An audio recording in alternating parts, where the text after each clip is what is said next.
ഇതെങ്ങനെയൊക്കെയാണെന്ന് ഞാൻ പറഞ്ഞുതരാം. നമുക്ക് വേണമെങ്കിൽ ഇത് ഇങ്ങനെ അടിക്കുമ്പോൾ ഇത് ഇങ്ങനെയോ, പിന്നെ ഈ ബട്ടൺ ഇത് നിൽക്കുമ്പോൾ ഇത് മുകളിലോട്ടാവും. ഇവിടെ നമ്മൾ ബുള്ളറ്റ് അടിക്കണം.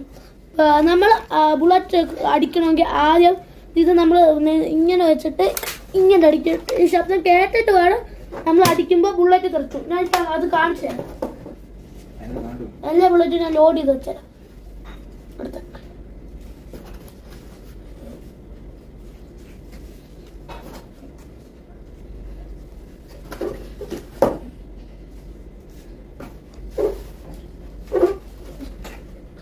കണ്ടോ, ഇനി ഞാൻ ഇത് കണ്ടോ, ഇനി കണ്ടോണേ, ശബ്ദം കേട്ടു പക്ഷെ പോയില്ല. എന്റെ ചില ബുള്ളറ്റൊക്കെ കേടാ കണ്ടോ, പോയതുണ്ടോ, ഒരു ബുള്ളറ്റ് പോയി. അപ്പൊ അങ്ങനെയാണ് ഇതിന്റെ കാര്യങ്ങൾ. പിന്നെ ഇതെന്തിനാന്ന് വെച്ചാൽ നമ്മൾക്ക് ഇങ്ങനെ നോക്കാൻ, കണ്ടോ, ഇങ്ങനെ നോക്കാനുള്ള സാധനം. ഓക്കെ, അപ്പൊ ബൈ.